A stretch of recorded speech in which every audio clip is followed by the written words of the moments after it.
Como ya les anunciábamos, tengo la alegría de reencontrarme con el escritor Francisco Ortega para hablar de su más reciente libro, Leyendas chilenas para niños y niñas, publicados por Planeta Junior, que cuenta además con las ilustraciones del gran Gonzalo Martínez. Pancho Ortega, ¿cómo estás tú? Bien, Antonella, como siempre es como bacán estar en estas conversaciones. Sí, bueno, además que tú produces un montón, Pancho Ortega, entonces como que me das la Sí, excusa para vernos más o menos seguido, por lo menos en esta circunstancia. sí, no, y ahora como bien seguido, porque en rigor este libro, bueno, después vamos a conversar de dónde viene este libro. Este es un libro bien, ¿cómo decirlo? Bien, no es improvisado, pero bien curioso, porque nace de una petición de los profesores que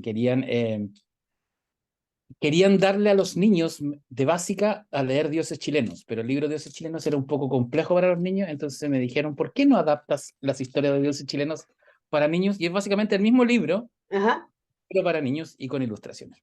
claro. Y, eh, y claro, iba a salir el año pasado, salió en enero, porque tenía que entrar a los planes de lectura, entonces como que se pegó un poco con los libros grandes que tengo en marzo, ¿cachai? Que Ujú. son dos, que es Behemoth, que es una novela de ciencia ficción que llevo como 10 años escribiéndola, y con Gonzalo Martínez la edición a colores y grande de los 10 años de Mochadic. Entonces, vamos, es como todo junto, así como.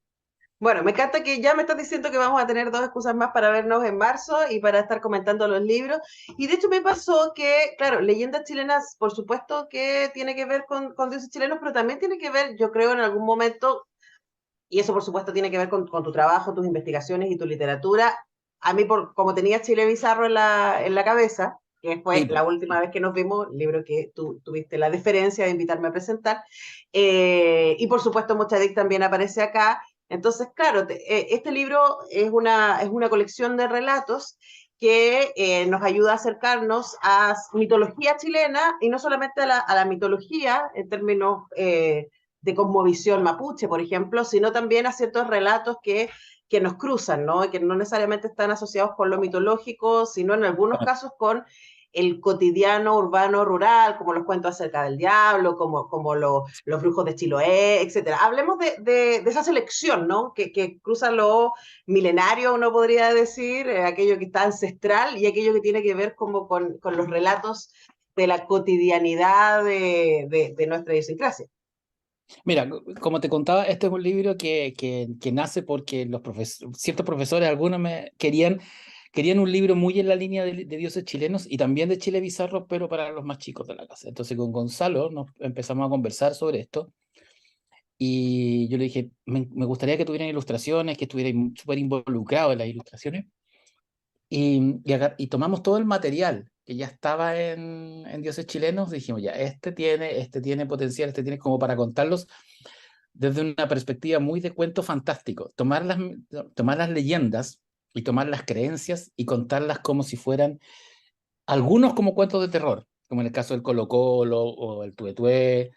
La mayoría, en rigor. Yo te diría que la mayoría están en el formato del cuento del terror, de terror. Pero la mayoría están en formato del Érase una vez. Como Ujú. contar, como tomar esto, tanto mitos y leyendas como creencias populares, porque eso básicamente es, y recontarlas, pero como si un amigo o un papá le estuviera contando al niño o al lector estas historias. Y Mm. con un poco de un lenguaje un poquito más contemporáneo. Porque fíjate que una de las cosas que, no, que inspiraron este libro fue cuando estos mismos profesores nos decían que si bien hay libros de leyendas y mitos chilenos, a los niños les costaba entrar porque eran libros que ya tenían más de 20 años. Claro. Entonces el lenguaje, o incluso 30 años en el caso de Oreste Plat, como 50 años en el caso de Oreste Plat, les costaba entrar. Querían que les contara las leyendas de una nueva forma. Entonces a ellos les gustaba mucho dioses chilenos y los daban y les leían fragmentos de dioses chilenos, pero claro, dioses chilenos cada capítulo tiene como 30 páginas, entonces era Ujú. como una cosa muy, muy compleja y muy pesada para los colegios. Así que Claro. esto es básicamente, nació como dioses chilenos para niños y después se fue convirtiendo en algo totalmente independiente, porque entramos historias que no están en Dioses Chilenos y que no Ujú. están, así que se convirtió en un libro dependiente slash independiente, y por eso se llama para niños para, Leyendas Chilenas para niñas y niños. Conversamos con Francisco Ortega a propósito de este libro, Leyendas Chilenas para Niños y Niñas, recientemente editado por Planeta Junior. Ahora, yo creo que a mí me pasó por lo menos que una de las cosas que me llamaron la atención es este constante cambio de punto de vista desde donde está contado el relato, porque uno puede pensar que, por ejemplo, el principio y el final, ¿no? Estos relatos que son más macro de respecto a la creación Cósmicos. del mundo, etcétera, están contados como desde esta voz que todo lo sabe, ¿no? Con el clásico narrador omnisciente. Pero luego, por ejemplo, los relatos sobre el diablo, yo me te imaginaba perfectamente a ti, al Pancho Ortega, que yo conozco, teniendo la conversación con, no me El acuerdo cómo personaje se de Neyen, claro, con el sí, personaje con el que habla, ¿cierto? Diciéndole y que te empieza a contar la historia de cómo el diablo se aparece o cómo se apareció y echó a perder la vida en este pueblo, etcétera, etcétera. Y luego, por ejemplo, hay otro relato que a mí me interesa mucho, el relato sobre los brujos en Chiloé, en donde ahí es una conversación familiar. sí, Entonces, me parece muy bonito cómo también está marcado lo que tú dices, ¿no? Los cuentos populares que están en el cotidiano versus estos grandes relatos de cosmovisión y mitología, ¿no? Hablemos un poco también de esas elecciones. claro. A ver, el primero y el último relato, que básicamente es el Génesis y el Apocalipsis, que le da la enmarca, que básicamente es son los mismos personajes, cómo comienza el universo y cómo termina, es, es algo que ya había trabajado en otros libros y que básicamente es tomar un montón de mitos fundacionales mapuche y contarlos como si fuera el Silmarillion Ujú. de Tolkien, darle esa grandeza épica. Eso básicamente es cósmico. Ahí hay algo de características gigantescas. Luego, yo te diría que el cuento del diablo es el más periodístico de todas las historias que están acá, porque en el sentido, estoy yo como personaje narrador, efectivamente hablando con este señor que tenía este almacén en la casa de la esquina de mis abuelos, que me cuenta la historia de este otro viejito de Traillén que supuestamente tenía pacto con el diablo y cómo eso marca el pueblo. Y a partir de eso, el narrador, vamos revisando distintas formas del diablo en la geografía chilena, que es una una primera persona, pero también usando ingredientes de la tercera. Y están los otros que son casi vivenciales. La Ujú. historia de la familia en Castro, que está frente no, en Ancud, que está frente tomando once, y hablan de un pariente que se cambia de casa, se está cambiando de casa a Quellón, cerca de la cueva de Kikaví, y cómo le advierte. Entonces, a través de esta conversación familiar, se va armando el relato de los brujos. Ujú. Después está, claro, y hay otro narrador que es el narrador en primera persona protagonista, que es el niño que cuenta la historia de su hermana con el Colo-Colo en el campo. Y otros hay tercera persona, como la niña Elisa, que se acuerda de que su papá supuestamente se lo llevó el caleuche.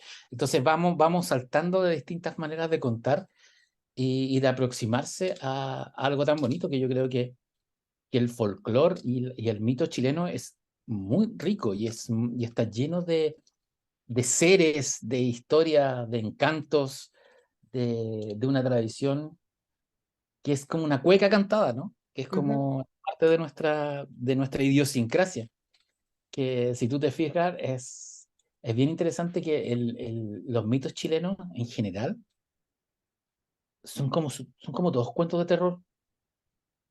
Son como todos habitados por seres sobrenaturales, pactos, raptos, criaturas de la noche. Creo que, eh, creo que no hemos tomado no le hemos tomado el peso a que nuestra idiosincrasia más autóctona está vinculada con el miedo. Mm. Sí, y además pensaba que a propósito de este ejercicio de cambiar los distintos narradores, probablemente lo que da más miedo es la cercanía, ¿no? Porque, por ejemplo, en el cuento de los brujos de Chiloé, uno se identifica con los niños, a quienes les están contando esta historia, y uno dice, córcholis, ¿cómo mejor no nos vamos a meter ahí? Y le dice, no, ándate, no, que los niños se vayan a acostar. No, mamá, quiero estar aquí, quiero escuchar acá todo. Y los ¿Qué niños es lo tienen que que pasa? saber, en caso que les pase, que se crucen con un brujo. Yo creo que esa es la parte más inquietante. Exactamente. Y es como que además pasaba, porque cuando de repente los adultos hablaban de cosas, de cosas supuestamente adultas, a ti te mandaban a acostar o a comer o salir o a la pieza y uno Mm. quería escuchar. No, es que te va a dar miedo, ¿no? Y daba miedo. A mí me pasaba, por ejemplo, bueno, nosotros, tú y yo tenemos como como un origen evangélico familiar. Entonces, Hablando de mitos y relatos, ¿no? y mi abuelo era hermano anciano, por lo tanto él participaba de ciertas canalizaciones espirituales, incluso creo que hizo algunos exorcismos por ahí, y los contaban, y cuando los contaban nosotros nos mandaban, oye, no, que esto les va a dar miedo. Y uno escuchaba así, porque quería escuchar esas historias de miedo. Bueno, pero además tú has escrito, Pancho, un montón para públicos diversos, ¿no? Esta no es tu primera incursión en literatura para niños y niñas. Yo estoy como con una resistencia heavy a decir en literatura infantil porque no sé si existe Sí, eso, sí. ¿no?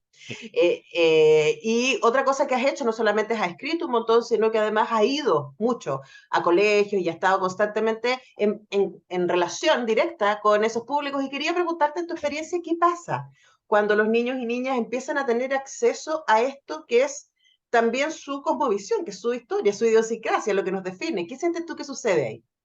¿Sabes qué? Lo que pasa una cuestión súper bonita, surge un entusiasmo y unas ganas de contar lo que ellos saben.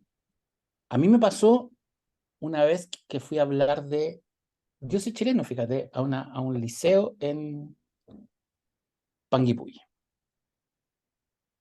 Y les conté del libro, cómo lo había contado, y de repente les digo, ya, pero ustedes acá viven, porque era un liceo rural que queda entre Panguipulli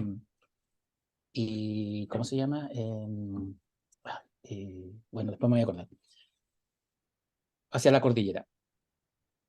Y de repente empiezan a contar historias, ellos, y empiezan a competir por quién cuenta la mejor historia. Y de hecho yo le pedí permiso a una chica para contar su historia en alienígenas chilenos, porque tenía que ver con seres y cosas así. Y de hecho ella me hizo un dibujo y me lo mandó y el dibujo está en el libro. Entonces, y con los más chicos, tú les empiezas el otro día, por ejemplo, hace poco, con Gonzalo tuvimos una actividad con este libro en el GAM, un sábado de la mañana, que hay un club de lectura de cuentacuentos para niños. Y presentamos ese libro y leímos historias mientras Gonzalo iba dibujando. Y después les preguntamos, bueno, ya, de seguro ustedes tienen historias. Ya, todos querían contar historias. Pues mi abuelo decía que se aparecía el diablo en tal parte. Y niños chicos, 6, 8 años, hablando de... En la casa de mi tía habían duendes. Yo nunca vi uno, pero mi hermano dijo que vio uno que era pequeñito y era como lleno de ramitas. Y todos queremos saber más, queremos saber más, queremos saber más. Es como muy bonito lo que pasa con estas historias. Y creo que hay un tremendo potencial en, en estos relatos que tienen, por un lado, tienen un pie en el cuento de miedo, que a los niños les encanta el miedo con los monstruos, a los niños les encantan los monstruos, pero por otro lado tienen esa cosa que tiene la leyenda, ¿no? Que es como, esto pudo haber pasado, Ujú, esto a lo mejor fue verdad. Y eso les interesa mucho. ujú. Y creo que es una tremenda herramienta que ojalá los profesores usen este libro, no para tomar pruebas sobre este libro. A mí me carga cuando, por ejemplo, te voy a contar una anécdota. Una vez una niña, yo estaba dando una charla en un colegio y se me acercó una niña de unos 12 años que había leído Mochadí y nos dice con Gonzalo, me gustó mucho el libro, es el primer libro que leo largo, así largo entero y que lo disfruté, pero me fue mal en la prueba. ¿Y por qué te fue mal en la prueba? Porque el profesor nos preguntó de qué color era no sé qué cosa y a mí no se me olvidó. No, en qué fecha había pasado eso y a mí no me acordaba de la fecha. Y yo encuentro que eso es matar un libro. Ujú. ¿Qué importa la fecha? ¿Te fijáis? Y que, Ah, y que es algo que también se debería traspasar a la forma de enseñar historia. ¿Qué importa la fecha exacta? ujú. Sí, Importa es el hecho, y los es procesos. los procesos. Y en el caso de la literatura, la emoción, lo que a esta niña le gustó. Es mucho mejor tomarle una prueba sobre el libro que sea. ¿Para qué? ¿Por qué mejor no hacer conversatorios? No estoy hablando de conversatorios con los autores, sino se da a leer el libro y el profesor hace una mesa redonda y conversan el libro. Y Clubes de después, lectura, finalmente, ¿no? Lo que disfrutamos tanto. y de ahí se verá de cómo se evalúa. Pero yo te aseguro que libros como este, libros, no sé, los de la Fran Solar, por ejemplo, son súper útiles para enganchar al niño con la lectura, porque le estás contando una historia de miedo, de monstruos, pero además súper nuestra. Claro, claro que O sí. sea, entonces, hubiese ojalá cambiara la manera de Ujú. cómo evaluamos los libros. Más cuando, como tú dices, este tipo de libro inspira el relato, ¿no? No solamente vernos como, como lectores pasivos de aquello que, estamos, que se nos está contando, sino también como que nosotros tenemos cosas que agregar y que decir. Así que bueno, leyendas chilenas, después la próxima vez que dé entrevista en marzo con los otros libros te voy a preguntar cómo ha ido, porque este libro salió recién, ¿Sí? entonces está... Todavía no llega a sus lectores, porque probablemente va a ser parte del plan, a partir de marzo, así que ahí vamos a estar investigando qué pasa con leyendas chilenas. En todo caso, usted no espere a que se lo pidan en el colegio, es una gran lectura de verano, no solamente para niños y niñas. Yo lo pasé súper bien leyendo el libro, así que se los ultra recomiendo, está muy entretenido también para encontrarnos con nuestros propios fantasmas, ¿no? Yo creo que hay que tomarle cariño a Eso, nuestra idiosincrasia. nuestros propios fantasmas, nuestro propio fantástico. Y la portada hay que decirle que está muy bonita el caleuche que hizo Gonzalo Martínez. Para que vean, es muy caleuche. Sí, no, Gonzalo Martínez, Eugenio, lo queremos mucho, le mandamos un abrazo y también otro para ti, Francisco Ortega, muchas gracias por nuevamente tener este tiempo con Radio Universidad de Chile. Un abrazo, que estés muy bien. Nosotros vamos a la pausa, ya regresamos.